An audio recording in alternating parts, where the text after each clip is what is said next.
कार्यक्रम में श्रोताओं आपका बहुत बहुत स्वागत है। आज इस कार्यक्रम में हमारे बीच हैं वरिष्ठ चिकित्सक मनोवैज्ञानिक डॉक्टर बीना कृष्णन, और आज आपसे बातचीत का विषय रहेगा रिश्तों का मानसिक स्वास्थ्य पर प्रभाव। डॉक्टर बीना कृष्णन, कार्यक्रम में आपका बहुत बहुत स्वागत है। डॉक्टर बीना कृष्णन, जब हम मानसिक स्वास्थ्य की बात कर रहे हैं तो एक आम श्रोता अच्छे मानसिक स्वास्थ्य से क्या समझे? देखिए, जब हमारा मानसिक स्वास्थ्य अच्छा होता है तो हमारे अंदर एक तरह की अच्छेपन की फीलिंग होती है। हम प्रोडक्टिव काम कर रहे होते हैं, डिस्ट्रक्टिव कामों की तरफ नहीं जाएंगे, है ना। डिस्ट्रक्टिव मतलब कि अगर हम स्टूडेंट हैं तो हम पढ़ाई कर रहे हैं, और अगर हम स्टूडेंट हैं हम पढ़ाई नहीं कर रहे हैं, हम कॉलेज क्लास बंक कर रहे हैं या रिस्क टेकिंग बिहेवियर में चले गए, तो ये सारे साइंस हो जाते हैं कि हाँ, हम डिस्ट्रक्शन की तरफ जा रहे हैं या सेल्फ हार्म बिहेवियर कर रहे हैं, ठीक से खाना नहीं खा रहे हैं, स्लीप ठीक से नहीं ले रहे हैं, और हमारे जो भी हम काम एज अ टीचर हम कर रहे हैं या जब गृहिणी हम अपना काम कर रहे हैं तो वो काम हम ठीक से नहीं कर पाए। और अडेप्ट करने की फ्लेक्सिबिलिटी हो, अगर स्ट्रेस आया है तो हम उसे हैंडल कर लें, बाउंस बैक कर लें, रेजिलियंस रखें और आगे बढ़ें अपनी लाइफ में।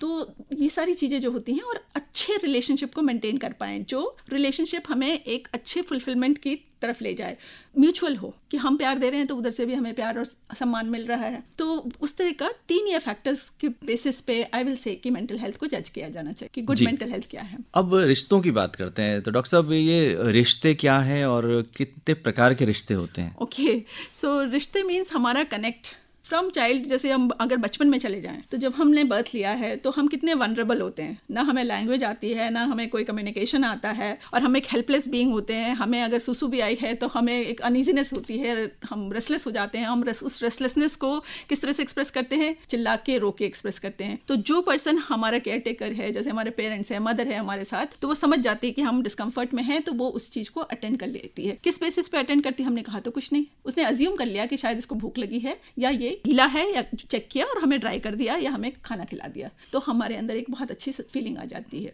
तो जो अच्छी फीलिंग उन्होंने दी हमें, है ना, तो बॉन्डिंग वहाँ से होनी शुरू हो गई। हमें फिर ये समझ में आने लगा कि कम्युनिकेट करने से, है ना, हमारी नीड्स पूरी होती हैं।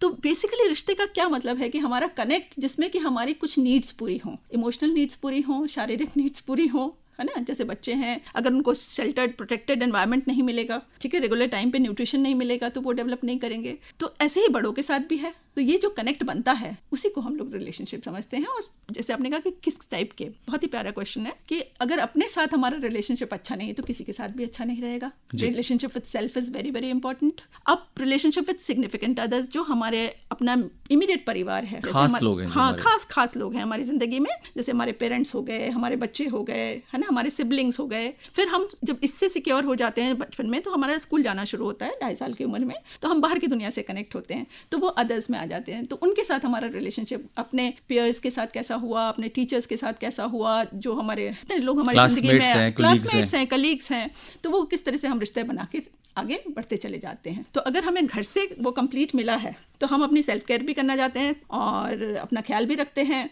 और इन रिश्तों को भी मजबूती से आगे लेके चलते हैं। जी, ऐसा कहा जाता है कि जो स्थिर संबंध है उसका मानसिक स्वास्थ्य पर बहुत ही पॉजिटिव, सकारात्मक प्रभाव पड़ता है। आप क्या कहेंगे? बिल्कुल ठीक। देखिए, जब हमने बात की सिग्निफिकेंट अदर जो खास है हमारी जिंदगी में, तो वो हमारे घर से जुड़ा हुआ है ना।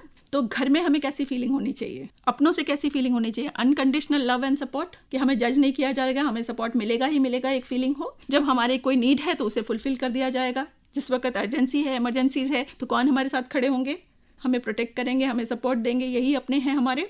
तो ये जो फीलिंग है कि I can share, I can come back to a safe place, है ना। अनफॉर्चुनेटली बहुत लोगों के लिए घर सेफ भी नहीं होता है, अनसेफ फीलिंग आ जाती है वहाँ पे, क्योंकि जो बड़े हैं वो अब रिश्तों को नहीं ठीक से हैंडल करना जानते हैं, तो वो काफ़ी अनसेफ कर देते हैं, बच्चों को भी अनसेफ कर देते हैं। और उस माहौल में जो भी बच्चे बड़े हो रहे हैं वो आगे जाके काफ़ी डिस्टर्बेंस लेके आते हैं। तो साइकोलॉजिकल डिस्टर्बेंस की जब बात करेंगे तो सबसे पहले उनकी तो सेल्फ एस्टीम लो हो जाती है। बच्चों की अगर हम बात कर लें तो पुअर एकेडमिक परफॉर्मेंस हो जाता है, और उससे आगे बढ़ के करें क्योंकि आप स्ट्रेस में रहेंगे, है ना। ओबेसिटी भी आपको आएगी, हाइपरटेंशन आएगा, ये फिजिकल सिम्टम्स हैं जो स्ट्रेस रिलेटेड एक्सप्रेस होते हैं। दूसरा, आपकी इम्यूनिटी बहुत वीक होगी क्योंकि क्रॉनिक स्ट्रेस नेगेटिविटी में आप हैं, तो आपके टी सेल्स नहीं प्रोड्यूस होंगे, आपकी इम्यूनिटी हमेशा वीक रहेगी। इम्यूनिटी वीक रहेगी तो जो भी थ्रेट एनवायरनमेंट का, वायरस वगैरह का होगा, वो आप जल्दी जल्दी बीमार पड़ेंगे, है ना। तो फिजिकली भी आप वनरेबल हो जाएंगे। तो स्लीप आपकी डिस्टर्ब होने वाली है क्योंकि स्ट्रेस का इफेक्ट तो स्लीप के साथ भी है। और दूसरा, एंग्जाइटी और डिप्रेशन ज़रूर से ज़रूर वहाँ पे, है ना। और जहाँ डोमेस्टिक वायलेंस है वहाँ ट्रॉमा का इफेक्ट भी ब्रेन पे पड़ता है। डॉक्टर बीना कृष्णन, हम सभी जानते हैं कि एकाकीपन, खासतौर से लोनलीनेस जिसे हम कहते हैं, वो भी एक बहुत बड़ा रिस्क फैक्टर है यदि एंटी सोशल बिहेवियर की बात करें, या हम डिप्रेशन जिसे हम अवसाद कहते हैं, या आत्महत्या की बात करें। तो ये जो आइसोलेशन है, ये भी खतरनाक है हमारे मानसिक स्वास्थ्य के लिए। देखिए, एक आइसोलेशन हुआ कि मुझे डिप्रेशन आ गया, मुझे किसी से मिलने का मन नहीं कर रहा है, तो मैं अपने कमरे में अपने घर पे अकेला कर दिया मैंने अपने आप। ये by default because of the symptom of depression हो। कुछ ऐसा है कि स्टिग्मा की वजह से कुछ लोगों से हम बात नहीं करना चाहते। अब इसमें ये बहुत अच्छा क्वेश्चन है, I will lead it to, जैसे स्कूल में बुलिंग होती है बच्चों की, ये बुली कौन करता है? जो घर से अच्छा रिश्ता नहीं देखता। अगर उसने वायलेंस वहाँ देखा है, साइकोलॉजिकल वायलेंस देखा है, इमोशनल वायलेंस देखा है, या फिजिकल वायलेंस देखा है, तो उसने पावर फील कर लिया कि वो जो भी पेरेंट है वो पावर फील होता है, वहाँ कंट्रोल फील होता है, तो वही कंट्रोल वो वहाँ अपने छोटे से दायरे में वहाँ एक्सपीरियंस कराता है। तो जो बुली हो रहा है उस पर फिर मानसिक का स्वास्थ्य खराब होता है, तो उसके साथ कोई रहना नहीं चाहता। अब वो किस तरह से आइसोलेट हो गया है ना। तो ये जो आइसोलेशन है, ये अगेन सर्कमस्टांस के हिसाब से हो गया। ये सेकेंडरी आएगी, डिप्रेशन एंग्जाइटी इस बच्चे को भी आएगी या इस पर्सन को भी आएगी, लेकिन वो सेकेंडरी हो जाएगा, है ना। तो इस तरह से आइसोलेट हो गए। अगर कोई बच्चा हैंडीकैप्ड है या कोई और उसको दिक्कत है, तो वो भी आइसोलेट हो जाते हैं, है ना। तो लोनलीनेस की बात जहाँ आती है, वो एक साइकोलॉजिकल थ्रेट है कि मैं वांटेड नहीं हूँ, एक्सेप्टेड नहीं हूँ, और मुझे कभी भी सपोर्ट नहीं मिलेगा, मैं अकेला रह जाऊंगा। तो ब्रेन हम सबका वायर्ड है सोशल कनेक्ट के लिए। हाँ, we are a community people, है ना, सोशल एनिमल है हम लोग। तो अगर ये थ्रेट आता है, तो रिसर्च तो बहुत हो चुकी है लोनलीनेस पे, और जो एविडेंसेस आ रहे हैं, बहुत स्ट्रॉन्ग एविडेंसेस आ रहे हैं कि it affects your mental health, physical health also. बहुत ज़्यादा ये आपको अफेक्ट करती है। और इसको ओवरकम कैसे करना है? देखिए, 80% एडोलेसेंट बताते हैं कि वी फील लोनली। जब भी सर्वे लिया गया है, 80% एडोलेसेंट बताते हैं, यंग एडल्ट्स बताते हैं, कॉलेज के स्टूडेंट्स बताते हैं, स्कूल के स्टूडेंट्स बताते हैं कि बहुत ज़्यादा लोनलीनेस की फीलिंग आती है। 65+ एज वाले 40% है। कहीं पे भी स्टडी की जाए तो एवरेज यही आता है, वो भी लोनली फील करते हैं। अब रिश्ते में लोनली फील करना, आपके बच्चे हैं घर में, है ना, आप लोनली फील कर रहे हैं, तो इसका मतलब आपका कनेक्ट और कम्युनिकेशन ठीक नहीं है ना उन लोगों से जिनके साथ आप हैं। तो वहाँ उस चीज़ पे काम करना चाहिए। और इस फीलिंग को जल्दी से जल्दी ओवरकम करने के लिए, देखिए, बाय अगेन सर्कमस्टांस, सपोजिंग मैं जॉब कहीं कर रही हूँ और मुझे अकेले रहना पड़ रहा है, ठीक है, तो अकेले रहना आना, ये भी एक आर्ट है जो हम सबको डेवलप करनी चाहिए, जिसमें हमारे हॉबीज़ हमारे को सपोर्ट करते हैं। बुक रीडिंग की हॉबी है, गार्डनिंग की हॉबी है ना। तो किस तरह से हम अपना सोशल कनेक्ट बनाएं सही लोगों से, जो हमारे पॉजिटिव सपोर्ट सिस्टम बने। तो क्या क्या एक्टिविटीज़ करें जिसमें कि हम लोगों से कनेक्शन बना पाए, तो वो डेलिब्रेट एफर्ट्स भी करने पड़ते हैं। एंड एक बात कहना चाहूँगी कि loneliness is not always alone, it is being with your self. अगर आपका अपने साथ रिश्ता अच्छा है, तो वो टाइम आप अपने ग्रूमिंग के लिए हेल्प करते हैं, अपने को थोड़ा सा इवेल्युएट करने के लिए, सेल्फ अवेयरनेस बढ़ाने के लिए भी यूज़ करते हैं, है ना, और सेल्फ केयर में यूज़ करते हैं। तो डॉक्टर साहब, जैसे अभी आपने कहा कि जो युवा हैं उसमें अधिकांश ये कहते हैं कि वो लोनलीनेस फील करते हैं। हम बुजुर्गों की बात करते हैं, आपने कहा 40%। लेकिन जहाँ बुजुर्गों की बात कर रहे हैं, वहाँ हम देखते हैं कि उनकी मोबिलिटी जो है, उनका उठना बैठना, उनका बाहर निकलना कम हो जाता है, और वो लोगों से बहुत ज़्यादा कनेक्ट नहीं हो पाते। तो उनके लिए तो बड़ी समस्या है ये। तो वो कैसे इसको ओवरकम करेंगे? बिल्कुल, तो वहाँ पे किसको ध्यान देना है? जो उनके साथ में है उनको ध्यान देना है, क्योंकि अगर उनको कमरे में छोड़ दिया जाएगा तो वो नेचुरली अलोन फील करेंगे, है ना। तो उनको कैसे जोड़ के रखना है? छोटे बच्चे जो हैं वो थोड़ी देर के लिए आधा घंटा निकाल सकते हैं, 1 घंटा निकाल सकते हैं, कोई गेम खेल सकते हैं इंडोर, है ना, दादा जी के साथ, दादी जी के साथ, नाना नानी के साथ, है ना।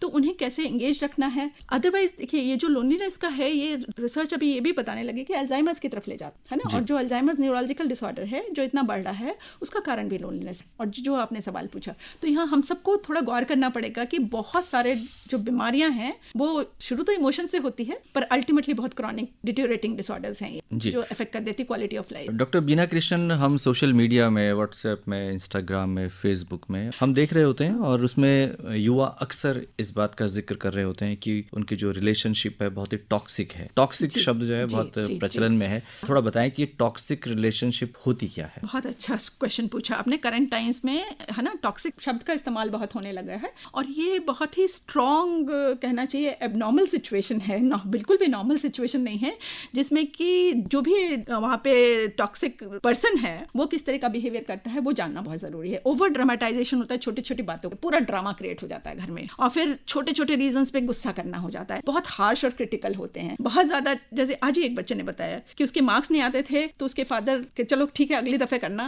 वर्बली बोल देते थे, लेकिन उसके बाद उनका चेहरा जैसा बन जाता था 5-6 दिन के लिए, तो ना वो सो पाती थी, ना वो खाना खा पाती थी, उसकी पैल्पिटेशन हमेशा ऑन रहती थी, टिल शी कुड सी कि उसके फादर थोड़ा नॉर्मल हो गए हैं, है ना। तो ये जो एग्जांपल हुआ कि मतलब गैस लाइटिंग का पार्ट हो गया कि मतलब आप इमोशनली कंट्रोल कर रहे हैं, वर्बली अब्यूज़ कर रहे हैं, इमोशनली अब्यूज़ कर रहे हैं किसी को, या फाइनेंशियली भी अब्यूज़ कर रहे हैं। तो ये सारी चीज़ें जो मिलजुल के आपको लैक ऑफ एम्पैथी, मतलब आपको दूसरे का पर्सपेक्टिव देखने नहीं देती है कि वो क्या कहना चाह रहे हैं, अंडरस्टैंडिंग जीरो हो जाती है, आप इंडिफरेंट हो जाते हैं किसी के नीड के लिए, और हमेशा ब्लेम गेम करते रहते हैं कि मतलब जो भी गलत हो रहा है वो क्यों हो रहा है और वो ऐसा क्यों बिहेव कर रहे हैं, वो तुम्हारी वजह से बिहेव कर, तब जाकर के ये टॉक्सिक बनता है ना। हर रिलेशनशिप टॉक्सिक, मतलब आपको डिफिकल्टीज आएंगी रिलेशनशिप में, हर रिलेशनशिप में डिफिकल्टीज आती हैं, उतार चढ़ाव आता है। तो वो उतार चढ़ाव को समझना, क्योंकि every human being is different और सबके अपने वीकनेसेस और स्ट्रेंथ होते हैं, तो वो डिफरेंसेस हम एक्सेप्ट कर पाएं तभी तो रिलेशनशिप हेल्दी होगा, है ना। और क्रिटिकल और हार्श हो जाएंगे, जजमेंटल हो जाएंगे एक दूसरे के लिए और उनको चेंज करने की कोशिश करेंगे, अपने ढंग में ढालने की कोशिश करेंगे, तो वहाँ मुश्किलें आने शुरू हो जाती हैं। तो जब आपने बात की है तो हम स्वस्थ रिश्तों की विशेषताओं पर बात कर लेते हैं। जैसे आमतौर पर कि हम किसी के साथ क्वालिटी टाइम बिताते हैं तो वो अच्छे रिश्ते की एक पहचान है, और आमतौर पर जब मन मुटाव होता है तो उससे सुलझाने की कोशिश हम लोग करते हैं, एक दूसरे का सम्मान करते हैं। और क्या विशेषताएं आपको लगती हैं कि एक अच्छे रिश्ते में होनी चाहिए? देखिए, सबसे पहली चीज़ है कि हमें काइंड होना पड़ता जी। है। काइंडनेस है तो हम पेशेंस रख लेंगे, हम अकोमोडेट कर लेंगे, कोई बात नहीं वाला एटीट्यूड भी आ जाएगा, है ना। अभी समझाते हैं, अभी बात करते हैं, अपनी नीड भी कहने की एक फ्रीडम होनी चाहिए, एक कॉन्फिडेंस होना चाहिए उसमें। तो जब ये चीज़ है तो हो जाएगा। दूसरी चीज़ बहुत ज़रूरी है, वो अंडरस्टैंडिंग है, कि अंडरस्टैंडिंग नहीं है तो फिर मुश्किल आ जाती है। अगर हम इंडिफरेंट हो जाएं कि हमें फ़र्क नहीं पड़ता कि तुम घर में आए कितने बजे, गए कितने बजे, तुम्हारे क्या ज़रूरतें हैं, मतलब नाराज़गी चल रही है, तो वो लंबे समय तक ना करें, उसको जितनी जल्दी सॉर्ट आउट कर पाएं उतना अच्छा है। तो इंडिफरेंस क्या करती है कि आप एग्जिस्ट करते हो, मेरे लिए मतलब ही नहीं है ना, आपकी ज़रूरत ही नहीं है मुझे मेरी लाइफ में। कई दफ़े होता है ना कि घर में मतलब नाराज़ हो गए तो हम घर में खाना खाना बंद कर दिया हमने, तो आप क्या दिखाना चाह रहे हैं कि आप बाहर खाना खा सकते हैं, तो इसका मतलब मेरी ज़रूरत नहीं है, एक वाइफ को क्या लगेगा। तो इस तरीके के हम छोटे छोटे जो गेम्स खेल लेते हैं, इमोशनल गेम्स, वो बहुत अनहेल्दी हो जाता है। Instead focus on the problem कहाँ पे है और उसको सॉर्ट आउट करने की कोशिश करें। अगर ये दोनों चीज़ें हो गई और बिना क्रिटिसिज्म के डिफरेंसेस को एक्सेप्ट कर लें कि हर कोई, जैसे अभी पहले कहा कि डिफरेंट होता है, यूनिक होता है, वो डिफरेंट कल्चर से, बैकग्राउंड से आ रहा है ना, उसके अपने परसेप्शन है लाइफ को देखने के, वैल्यूज़ डिफरेंट हो सकते हैं, क्लैश हो सकता है, कहाँ टीवी लगाना है, कहाँ सोफा रखना है, मतलब ये सब बहुत छोटी बातें हैं। इनके ऊपर रेस्पेक्ट, अंडरस्टैंडिंग और काइंडनेस रहनी चाहिए, और ज़रूरत पड़ने पर एक दूसरे के मानसिक और भावनात्मक तौर पर उसको सपोर्ट करना, उसको हिम्मत देना, उसे ध्यान से सुनना।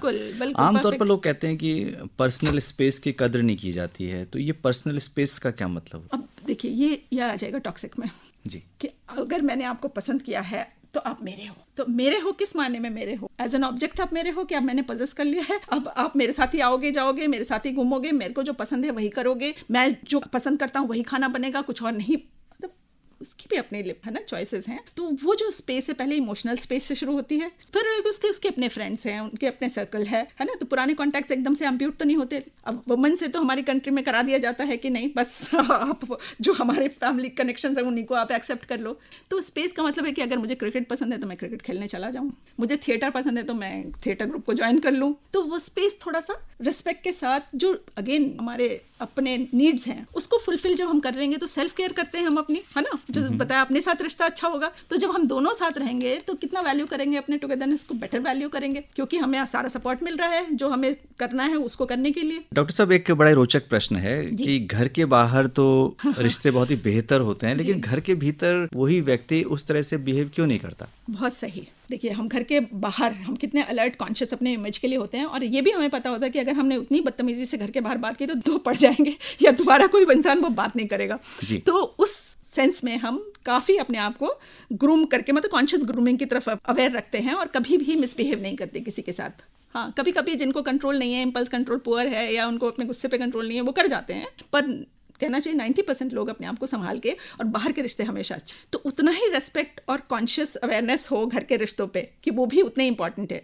तो घर के लोगों को क्यों टेकन फॉर ग्रांटेड करते हो? वहाँ भी हमारे रिश्ते अच्छे होते, क्योंकि हमें रिश्ते रखना आता तो है, तो उसको अप्लाई करें ना घर में भी।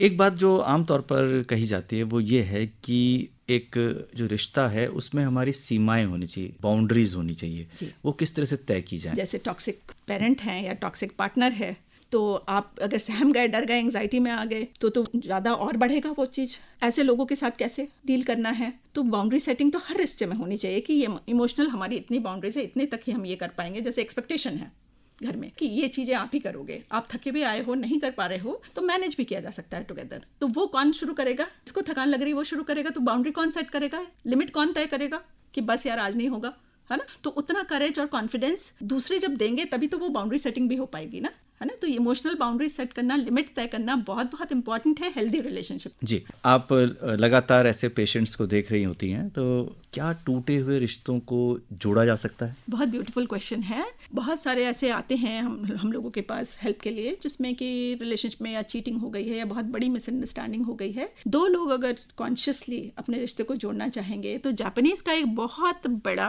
एक कहना है, जो सुना भी होगा, कि जब उनके यहाँ इसको कहते हैं किंसुगी का मतलब है कि वो गोल्डन गम से जो भी उनके यहाँ डेलिकेट बर्तन टूट जाता है ना, बोन चाइना का है या ग्लास का है, तो उसको वो जोड़ते हैं। तो वो जब जोड़ते होते हैं तो उसका पैटर्न बनाते जाते हैं उसको फिक्स करने के लिए। अब वो गोल्ड से जोड़ा है उन्होंने, तो वो और भी प्रेशियस हो जाता है। तो उसमें उन्होंने स्पेशल एफर्ट्स किए, तो उसको वो डेली यूज से हटा के उसको शोकेस में रख देते हैं, उसको और भी प्रेशियस बना देते हैं। ये शो आइटम हो गया हमारे लिए, और भी अमूल्य हो गया। तो बेसिकली तो हमें ट्रस्ट डेवलप करना है, फॉरगिव करना है, जो कि रिश्ते में डेली होता है। लिए अगर नहीं बनाया जो मुझे चाहिए तो इसको छोड़ दे, टाइम नहीं मिला होगा, तुम्हें तो मेरी फिक्र ही नहीं है, तुम्हें तो, है ना।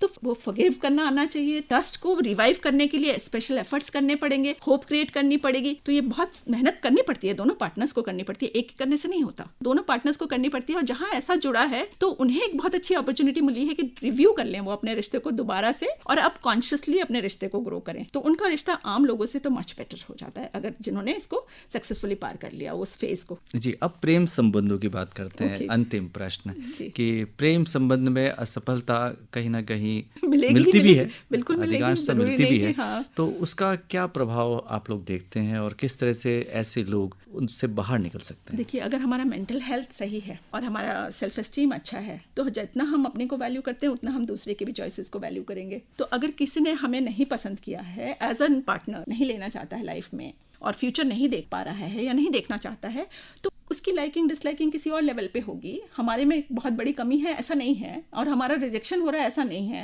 है ना। जहाँ म्यूचुअली कनेक्ट बन जाता है वहाँ म्यूचुअल रेसिप्रोकल कहते हैं, मतलब टू वे प्रोसेस है ना, एक तरफा तो हो नहीं सकता।